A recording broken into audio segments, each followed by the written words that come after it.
Hello, students, and welcome to Roshi's Education Point.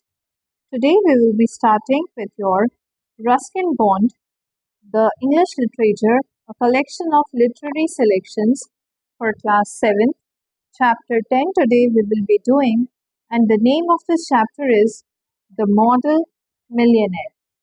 Let us now start reading the chapter.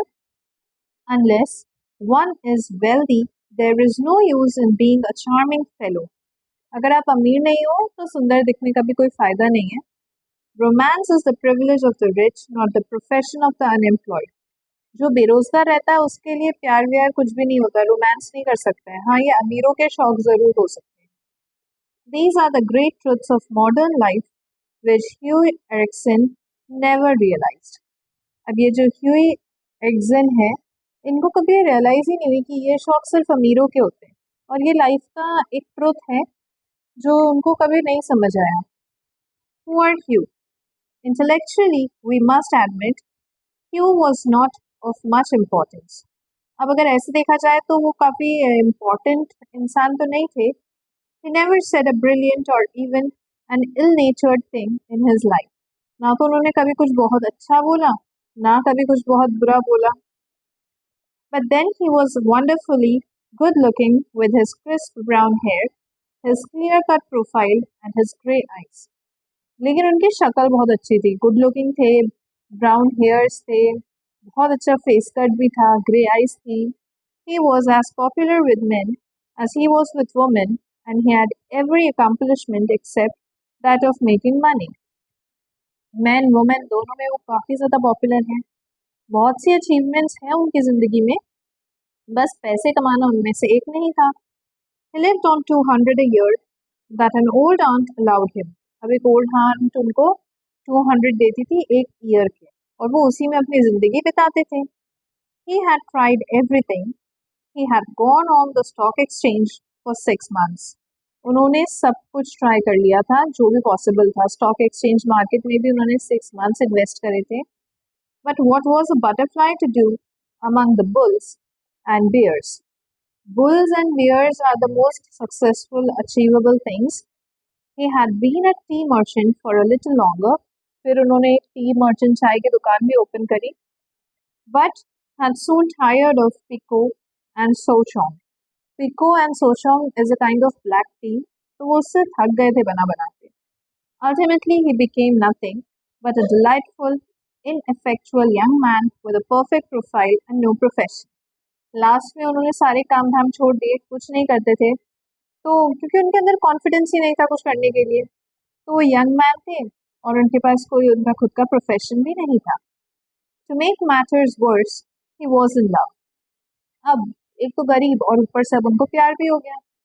The girl he loved was Laura Merton, the daughter of a retired colonel who had lost his temper and his digestion in India and had never found either of them again. अब ये colonel की बेटी से प्यार कर बैठे, उनको उनका गुस्सा और सारी चीज़ें वो इंडिया में ही छोड़ कर आ चुके थे और दोबारा से अभी उनको कभी मिला भी नहीं. They were the handsomest couple in London. The colonel was very fond of Hughie but would not hear of any engagement.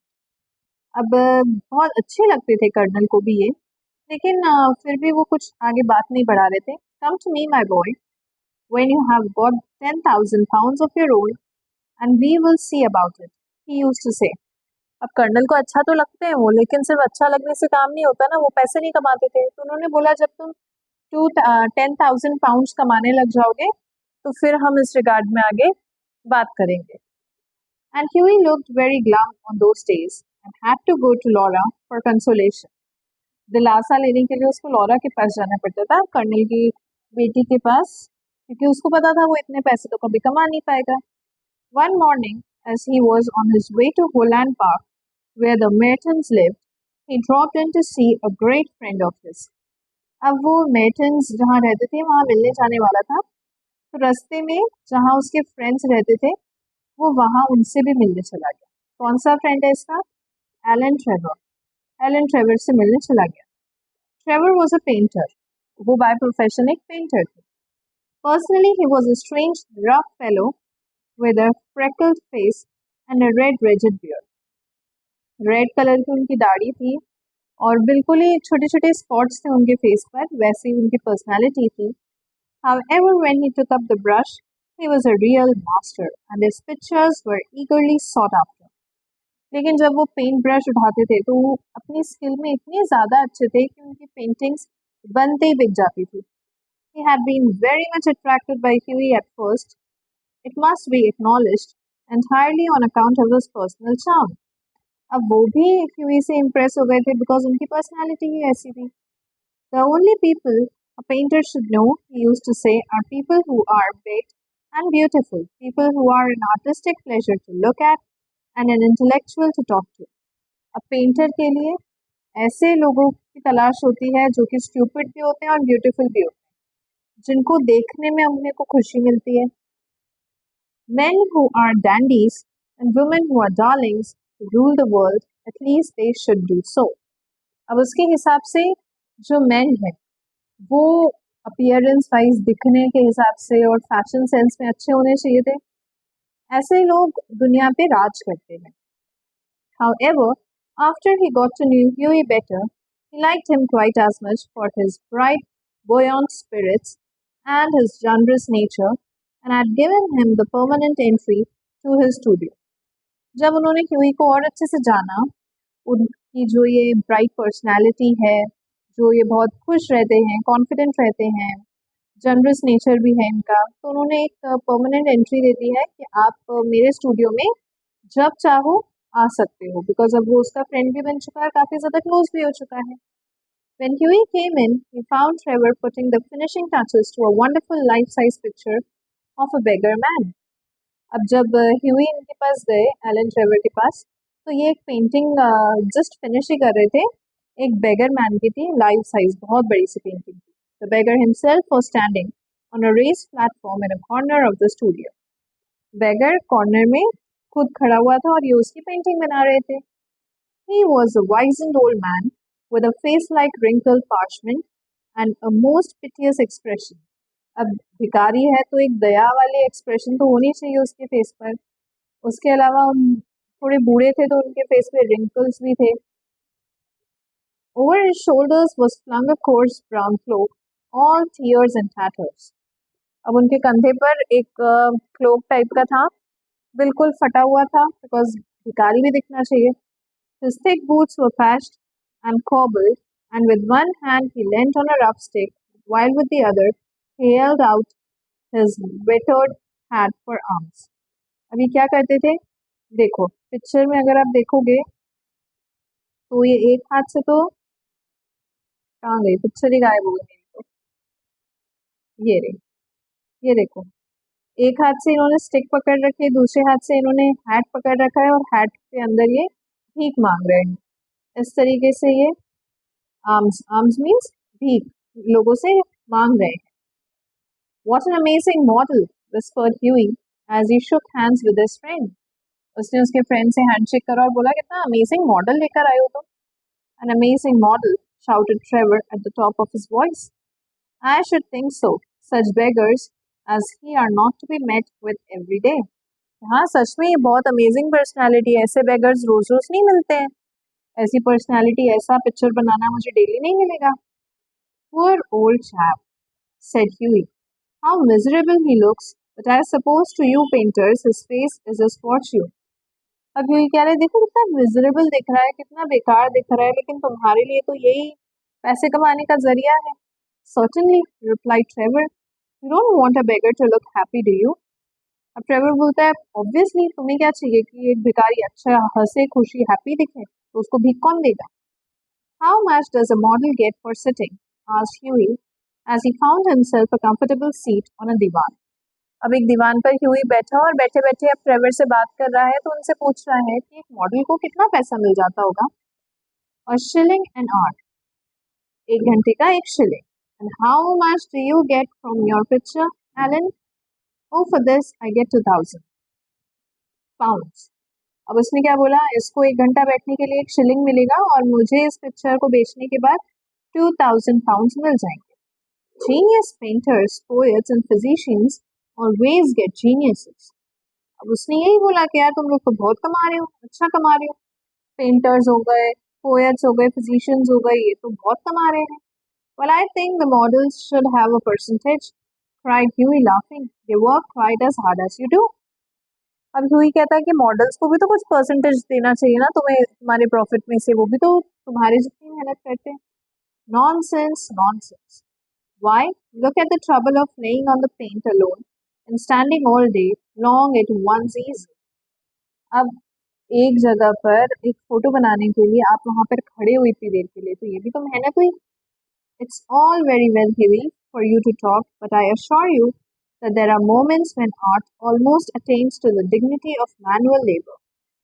कि तुम्हारे लिए बोलना बहुत इजी है, लेकिन एक टाइम ऐसा भी आता है जब आर्ट को एक ऐसी सिचुएशन पे आ जाता है कि मैनुअल लेबर लगने लग जाता है. But you must not chatter, I am very busy. फिर भी ट्रेवर ने बोला चलो अब तुम मुझसे बात मत करो, मैं बहुत ज़्यादा बिजी हूँ. After some time, the servant came in and told Trevor that the frame maker wanted to speak to him. अब जो पोर्ट्रेट के पास में फ्रेम लगाते हैं अपन कॉर्नर्स पे, तो वो फ्रेम मेकर ट्रेवर से बात करना चाहता था. Don't run away, Huey, he said as he went out. I will be back in a moment. Huey ने बोला मैं अभी जल्दी से वापस आता हूँ, तो तुम कहीं जाना मत, यहीं पे रुको. The old beggar man took advantage of Trevor's absence to rest for a moment on a wooden bench that was behind him. अब वो बेगर मैन ने सोचा कि अभी ट्रेवर गया हुआ है तो जब तक मैं रेस्ट कर लेता हूँ. उसके पीछे एक वुडन बेंच लगी हुई थी, तो वो उस पर जाकर बैठ गया. He looked so wretched that Huey could not help pitying him and felt in his pockets to see what money he had. अब वो अपनी पॉकेट्स चेक करने लग गया ह्यूई, क्योंकि उसको उस बेगर पे दया आने लग गई थी. All he could find was a sovereign and some coppers. अब कॉपर्स बहुत सिक्के जिसकी वैल्यू बहुत कम है, वो पैसे उसको उसकी पॉकेट में मिल गए थे. तो अब जो मिला उसको तो वही देना था. तो अब उसको इतने ही पैसे मिले अपनी पॉकेट में, फिर भी उसने वो पैसे उसको देने की ट्राई करी. Poor old fellow, he thought to himself, he wants it more than I do, but it means no hansoms for a fortnight. And he walked across the studio and slipped the sovereign into the beggar's hand. फिर उसने सोचा यार जितनी ज़रूरत मेरे को है उतनी ही इसको भी है, ठीक है, घर जाने के लिए आज मैं टैक्सी वैक्सी नहीं लूँगा. और वो गया और उस बेगर की हैट में उसने वो पैसे डाल दिए. The old man stared and a faint smile flitted across his lips. अब वो जो ओल्ड मैन था उसने पहले इसको देखा और फिर एक छोटी सी स्माइल उसको दे दी. Thank you sir, he said, thank you. और फिर उसने थैंक यू भी बोला क्योंकि अब उसने पैसे दिए हैं. Then Trevor arrived and Huey took his leave, blushing a little at what he had done. फिर ट्रेवर आ गया तो ह्यूई वहां से जाने लगा और जाते जाते उसके फेस पे एक स्माइल भी थी. He spent the day with Laura, got a charming scolding for its extravagance and had to walk home. फिर वो लॉरा से मिला, लॉरा से उसको डांट भी पड़ी उसकी महानता के लिए, क्योंकि अब उसको रात में वॉक करके घर जाना पड़ेगा. That night he strolled into the Palette Club about 11 o'clock and found Trevor sitting by himself. अब रात के 11 बजे जब वो घर जा रहे थे तो वो पैलेट क्लब में घुस गए. वहां पर उन्होंने ट्रेवर को बैठे हुए देखा, अकेले बैठे हुए थे. Well, Alan, did you get the picture finished all right? He asked. उसने बोला कि क्या आपने वो पिक्चर कंप्लीट कर ली? Finished and framed, my boy, answered Trevor. Finish भी हो गई और framing भी उसकी कंप्लीट हो चुकी है. You have made a conquest. That old model you saw is quite devoted to you.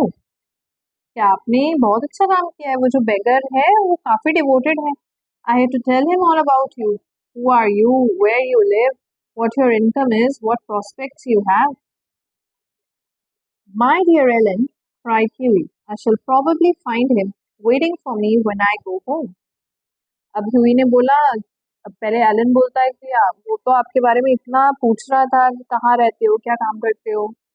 तो ह्यूई ने बोला कि अभी शायद मैं घर जाऊंगा तो गेट पर ही खड़ा मिलेगा. But of course you are only joking. Poor old wretch, I wish I could do something for him.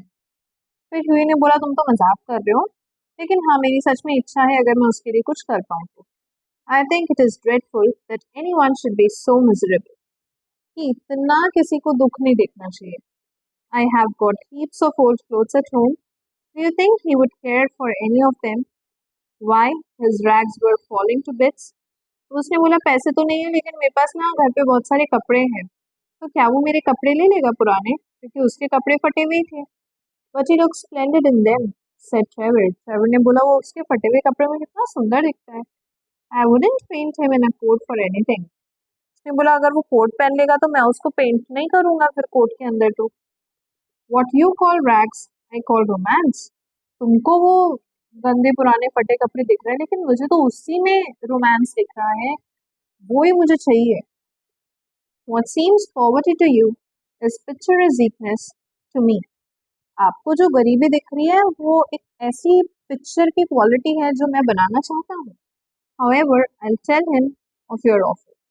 फिर भी वो बोलता है ठीक है, मैं आपके ऑफर के बारे में उसको बता दूंगा. Alan, said Huey seriously, you painters are a heartless lot. अब एलन से बोलता है ह्यूई, तुम्हारे पास तो दिल भी नहीं है. An artist's heart is his head, replied Trevor. And besides, our business is to realize the world as we see it, not to reform it as we know it. हम जैसा जानते हैं किसी चीज को हमें उसको वैसे नहीं करना है, एलन ने बोला. हम जैसा देखते हैं हमें वही देखी हुई चीज को पिक्चर के फॉर्मेट में पेंट करना होता है. And now tell me how Laura is. The old model was quite interested in her. Laura कैसी है? जो मेरे से पहले मॉडल था मेरे पास वो काफी इंटरेस्टेड है उसमें. You don't mean to say you talked to him about her, said Huey. Huey बोलता तुमने लॉरा के बारे में उससे बात तो नहीं करी ना? Certainly I did. He knows all about the relentless colonel, the lovely Laura, and the 10,000 pounds. उसने बोला हाँ मैंने अच्छे से बात करी ना, और उसको पूरा बताया कर्नल के बारे में, लॉरा के बारे में, 10,000 pounds के बारे में. He told that old beggar all my private affairs, cried Huey, looking very red and angry. अब Huey गुस्सा हुआ कि एक भिखारी को तुमने मेरे बारे में अपनी पर्सनल चीजें जाके बता दी. My dear boy, said Trevor, smiling, that old beggar, as you call him, is one of the richest men in Europe. कि तुम्हें जो ओल्ड बेगर लग रहा है ना वो यहाँ का यूरोप का एक बहुत अमीर आदमी है.